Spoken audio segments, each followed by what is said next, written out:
5 రోజులకు ఒకసారి వదులుతున్నారు. 40 నిమిషాలు మాత్రం వదులుతారు. 40 నిమిషాల్లో మాక్సిమం 50% వాటర్ పొల్యూషన్ వాటర్ వస్తుంది.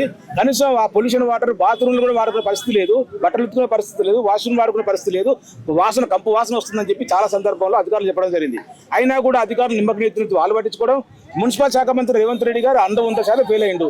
సీఎంగా ఫెయిల్ అయ్యిండు, మున్సిపల్ శాఖ మంత్రి ఫెయిల్ అయ్యిండు, హోమ్ మినిస్టర్గా ఫెయిల్ అయ్యిండు. మరి దేనికి పనికి వస్తావు రేవంత్ రెడ్డి గారు?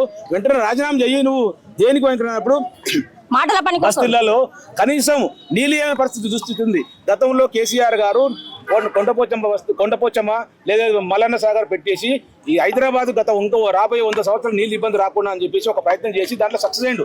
2014 నుంచి 2023 వరకు చిన్న ఇబ్బంది కూడా జరగలేదు. 20,000 లీటర్లు ఉచితంగా ఇచ్చిండు ముఖ్యమంత్రి కేసీఆర్ గారు అప్పుడున్నప్పుడు, తొలి ముఖ్యమంత్రి.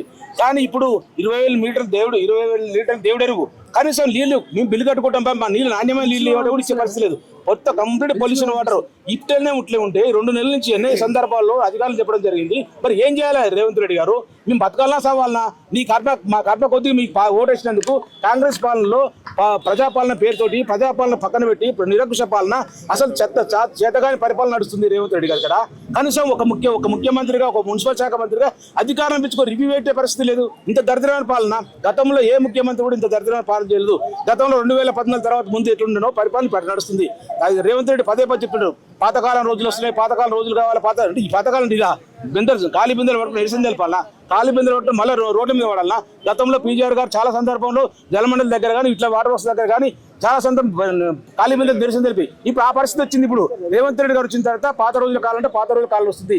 రేవంత్ రెడ్డి గారు ఇప్పటికైనా సరే ఒకసారి బస్సులో రివ్యూ చేసుకోండి, బస్సులో తిరగండి, ఒకసారి తెలుస్తుంది బస్సులో ఎంత బాధపడుతున్నారు. బస్సులలో ఎప్పుడు 4 రోజులకు 5 రోజులు నీళ్ళు వచ్చినా కూడా నీళ్ళు కనీసం ఎప్పుడు వస్తుంది తెలియదు. రాత్రి అర్ధరాత్రి 3 గంటలకు వస్తుంది, 4 గంటలకు వస్తుంది, 1 గంటలకు వస్తుంది. అసలు ఎప్పుడు లేదు, సందర్భం లేకుండా నడుస్తుంది. ప్రజలు ఎక్కడ పోవాలి? రోజు పొద్దున్న చేస్తే బస్సులలో పని చేసుకునే వాళ్ళు పని చేసుకోవాలని నీళ్ళ కాడ కూర్చోవాలన్నా? మరి ఏం చేయాలి చెప్పాలి?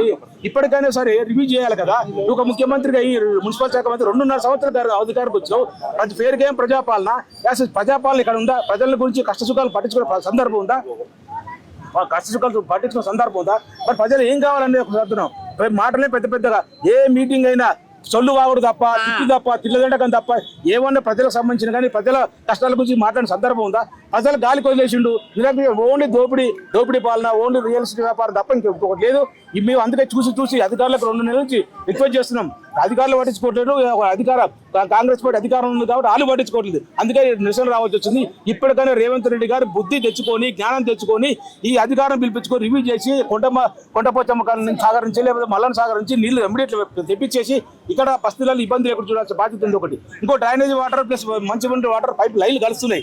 ఆ లైన్లలో ఎట్లుందంటే గంపు మనకి తాగేటట్లేదు. నువ్వు ఇచ్చే 45 నిమిషాలలో దాదాపు అరగంట డ్రైనేజ్ వాటర్ వస్తే మీరు 10 నిమిషాలు ఏం పట్టుకోవాలి, ఎట్లా పట్టుకోవాలి, ఎట్లా కావాలి? కలిసి వాటర్ ట్యాంకర్ మేము డబ్బులు పెట్టి కొనుక్కుందామన్నా కూడా వాటర్ ట్యాంకర్ ఇలా బుక్ చేస్తే 4 రోజుల తర్వాత వస్తుంది. మరి ఏం చేయాలి చెప్పండి రేవంత్ రెడ్డి గారు? ఒక మున్సిపల్ శాఖ మంత్రి ఉండి నువ్వు చచ్చినట్టా బతుకున్నట్టా, మాకు ఉన్నట్టా లేదట, అసలు ప్రభుత్వం ఉందా లేదా నాకేం తెలుసు అర్థం లేదు. అసలు రేవంత్ రెడ్డి గారి పాలన చూస్తే సామాన్య ప్రజలు కానీ మేము కానీ సేమ్ అనుకుంటారు. ఇట్లాంటి పాలన ఎప్పుడు దునియాలో చూడలేదు, గతంలో కూడా చూడలేదు, ఇప్పుడు చూడలేదు, ఫ్యూచర్లో చూస్తాను. ఇట్లాంటి వ్యక్తి ఉన్నా లేకుండా కూడా ఉండేది. మా డిమాండ్, మా బీఆర్ఎస్ పార్టీ తరఫున డిమాండ్ ఏంటంటే రేవంత్ రెడ్డి గారు ఇమీడియట్ రాజీనామా చేయాలి.